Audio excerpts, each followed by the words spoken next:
You know, there are American heroes who don't like this idea.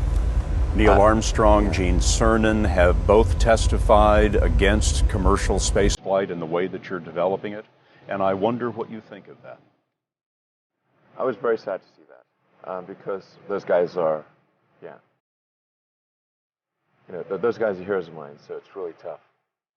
I wish they would come and visit and see the hardware that we're doing here. And I think that would change their mind. They inspired you to do this, didn't they? Yes. And to see them casting stones in your direction. It's difficult. Did you expect them to cheer you on? So they're hoping they would.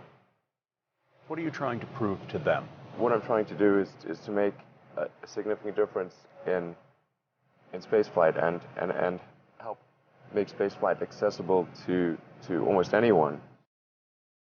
One of the most difficult choices I've ever faced in life was in 2008. I think I had maybe $30 million left, or $30 or $40 million left in 2008, and I had two choices. I could put it all into one company, and then the other company would definitely die, or split it between the two companies. But if I split it between the two companies, then both might die. When you put your blood, sweat, and tears into creating something, building something, it's like a child. And so it's like, which one am I going to let one starve to death? I couldn't bring myself to do it, so I split the money between the two. Fortunately, thank goodness, they both came through. What was your biggest failure, and how did it change you? Well, there's a ton of failures along the way, that's for sure. Like, so as I said, for SpaceX, the first 3 launches failed.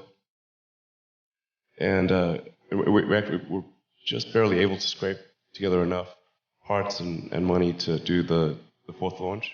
If that 4th launch had failed, we would have been dead. So multiple failures along the way. I tried very hard to get the right expertise in for SpaceX. I tried hard to find a great chief engineer for the rocket, but the good chief engineers wouldn't join, and the bad ones, well, there was no point in hiring them. So I ended up being chief engineer of the rocket. So if I could have found somebody better, then we would have maybe had less than 3 failures.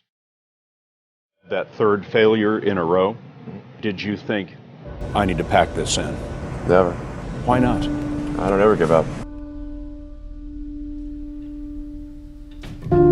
So many people tried to talk me out of starting a rocket company. It was crazy. One good friend of mine collected a whole series of videos of rockets blowing up and made me watch those. He just didn't want me to lose all my money. We're doing these things that seem unlikely to succeed, and we've been fortunate, and at least thus far they have succeeded. Now is the time to take risk. You don't have kids. As you get older, your obligations increase. And once you have a family, you start taking risk not just for yourself, but for your family as well. It gets much harder to do things that might not work out.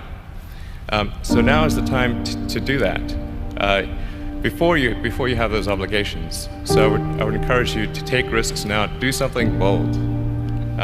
You won't regret it. How did you figure you were going to start a car company and be successful at it? Well, I didn't really think Tesla would be successful. I thought we would most likely fail. But I thought that we at least could address the false perception that people had that an electric car had to be ugly and slow and boring like a golf cart. But you say you didn't expect the company to be successful, then why try? If something's important enough, you should try, even if the probable outcome is failure. Or how do you think about making a decision when everyone tells you this is a crazy idea? Or where do you get the internal strength to do that? Well, first of all, I'd say I actually think I feel fear quite strongly. So it's not as though I just have the absence of fear. I feel it quite strongly. But there are just times when something is important enough, you believe in it enough, that you do it in spite of the fear. I think about what technology solution is necessary in order to achieve the particular goal, and then try to make as much progress in that direction as possible. I think being a multi-planet species and being out there among the stars is important for the long-term survival of humanity. And that's one reason. But then the part that I find personally most motivating is that it creates a sense of adventure. And it makes people excited about the future. And if you consider two futures, one where we are forever confined to Earth until eventually something terrible happens, or another future where we are out there on many planets, maybe even going beyond the solar system, I think that second version is incredibly exciting and inspiring, and there need to be reasons to get up in the morning. You know, life can't just be about solving problems. Otherwise, what's the point? There's got to be things that people find inspiring and make life worth living. When my brother and I were starting our first company, instead of getting an apartment, we just rented a small office and we slept on the couch. And we showered at the YMCA, and we're so hot up we had one computer, so the website was up during the day, and I was coding at night, 7 days a week, all the time. And I sort of briefly had a girlfriend in that period, and in order to be with me, she had to sleep in the office. So work hard, like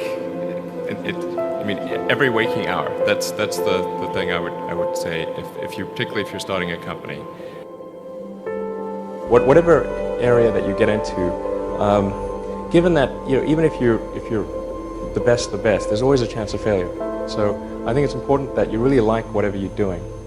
If you don't like it, life is too short. If you like what you're doing, you think about it even when you're not working. I mean, it's something that your mind is drawn to. And if you don't like it, you just really can't make it work, I think.